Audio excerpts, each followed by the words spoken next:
كثير من البحارة، أولئك الذين يقضون أعمارهم بين أمواج البحار والمحيطات ولا تلامس أقدامهم اليابسة إلا على فترات متباعدة، يعيشون حياة مختلفة تماماً عن باقي الناس، حياة يختلط فيها الصمت بالضجيج، والوحدة بالصخب، والكبت برغبات لا تجد طريقها للخروج.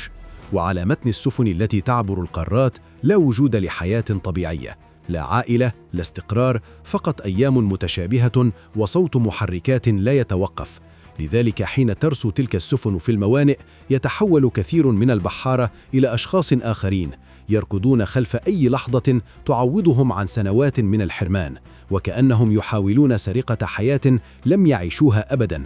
وكان مراد الصقلي واحدا من هؤلاء، شاب مغربي من مدينة الجديدة، نشأ في بيت بسيط، وكان حلمه منذ الصغر أن يركب البحر، أن يرى العالم، أن يهرب من ضيق الحياة. وبالفعل التحق بمعهد التكوين البحري في الدار البيضاء، وتخرج بشهادة ميكانيكي سفن. وفي سن 24 بدأ رحلته الأولى في عرض البحر. بعد فترة تدريب قصيرة تم توظيفه مساعدا لرئيس الميكانيكيين على متن ناقلة نفط كبيرة، وهناك بدأت حياته الحقيقية، أو ربما بدأت نهايته دون أن يدري. كان يقضي معظم وقته في غرفة المحركات، حيث الحرارة المرتفعة والضجيج المستمر، صوت معدني ثقيل لا يتوقف يهز الجسد قبل الأذن. ومع مرور الوقت لم يعد يسمعه، بل صار جزءا منه. لكن الغريب أنه كلما صعد إلى سطح السفينة وشعر بالهواء البارد ورأى الأفق الممتد بلا نهاية، كان يحس بشيء داخله ينكسر، راحة ممزوجة بحزن غامض لا يعرف له سببا. ربما لأنه كان يدرك في أعماقه أنه يعيش حياة ليست له، أو لأنه بدأ يفقد شيئا إنسانيا في داخله، شيئا لا يعوضه أي مال ولا أي لحلة. مرت السنوات بسرعة، أو هكذا بدت له، وكل مرة كانت السفينة ترسو في ميناء كان ينزل مع زملائه، يضحكون، يشربون، يلهثون خلف النساء، ينفقون المال بلا تفكير، ثم يعودون وكأن شيئا لم يكن. تتكرر الدائرة مرة بعد مرة حتى أصبحت عادة فارغة لا تعطيه شيئا سوى فراغ أكبر.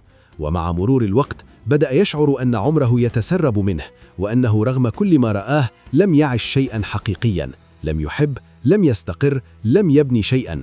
وعندما بلغ 35 بدأ يسمع أخبار أصدقائه في الجديدة، هذا تزوج، ذاك أنجب، وآخر اشترى منزلا، بينما هو ما زال ينام في غرفة ضيقة على متن سفينة عائمة.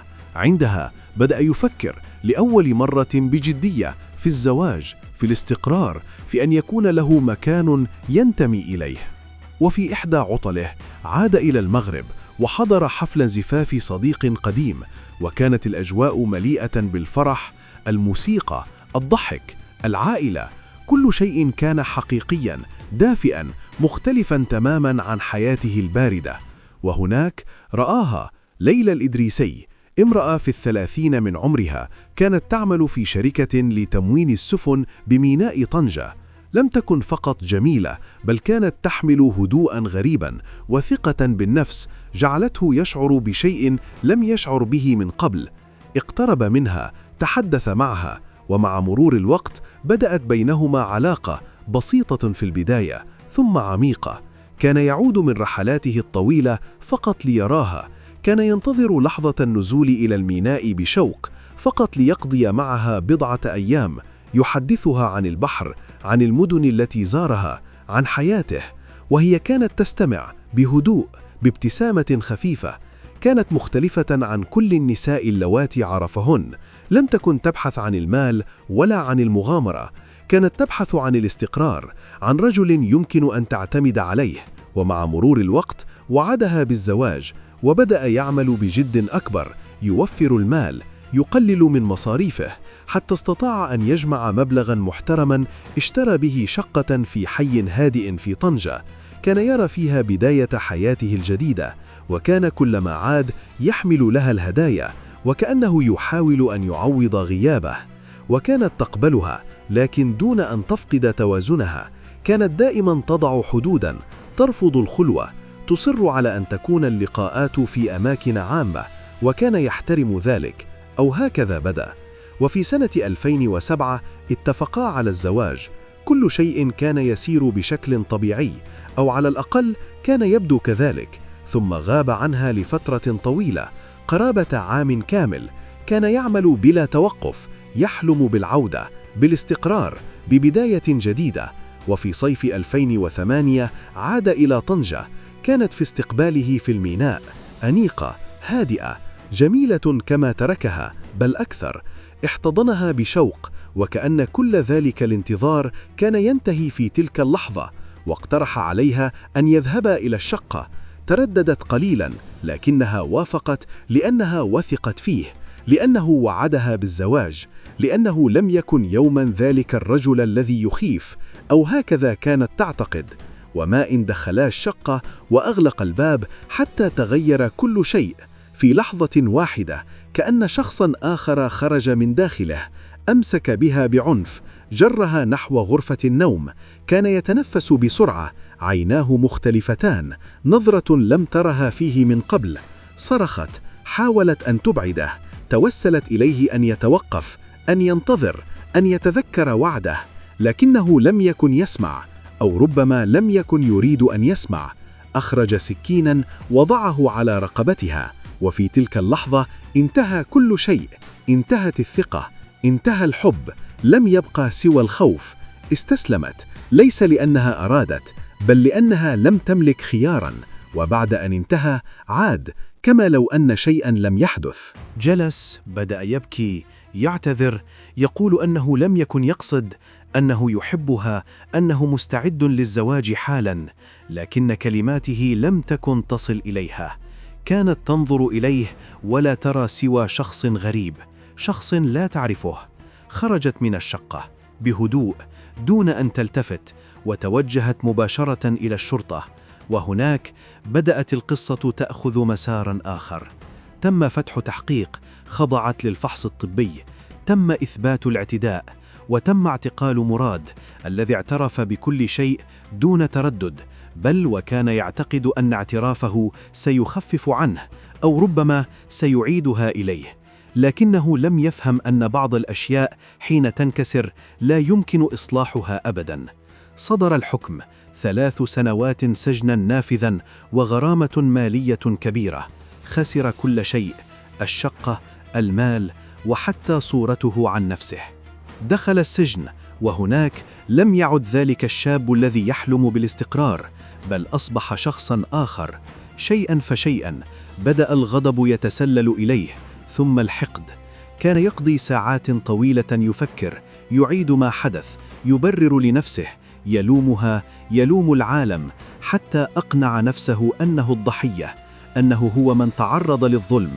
وفي السجن تعرف على رجل لص محترف، كان يفتخر بقدرته على فتح أي قفل. علمه الكثير، ليس فقط عن السرقة، بل عن فكرة السيطرة، عن كسر الحدود، عن أخذ ما تريد بالقوة. ومع مرور الوقت لم يعد مراد يرى نفسه مجرما، بل شخصا يستعيد حقه. وعندما خرج من السجن بعد 3 سنوات لم يكن ذلك الرجل نفسه. كان مكسورا، لكنه خطير. عاد إلى طنجة، لكنه لم يعد إلى حياته، بل إلى هوسه. بدأ يراقبها من بعيد، يتبعها، يدرس تحركاتها. كان يعيش في الظل، بملابس رثة، بلحية طويلة. لا أحد يلتفت إليه، ولا أحد يتخيل أنه ذلك الشخص الذي كان يوما بحارا أنيقا. وفي أحد الأيام سرق سيارة نفعية وعدلها، جعلها مكانا مغلقا لا يمكن الهروب منه. وكان يخطط بصبر ليوم واحد، اليوم الذي سيواجهها فيه. وفي صباح يوم صيفي وقف أمام عمارتها ينتظر. وعندما خرجت أنيقة كعادتها، تمشي بثقة، لم تتوقع أن الماضي ينتظرها. في لحظة دفعها داخل السيارة وأغلق الباب وانطلق. كانت تصرخ، تضرب، تحاول الهروب، لكن كل شيء كان محكما. وعندما وصل إلى مكان معزول توقف ونظر إليها، ثم كشف عن وجهه. وفي تلك اللحظة عرفت أن الكابوس لم ينتهي، بل بدأ من جديد. تحدث، لامها، اتهمها، أعاد كل شيء، لكنها لم تكن تلك الفتاة نفسها.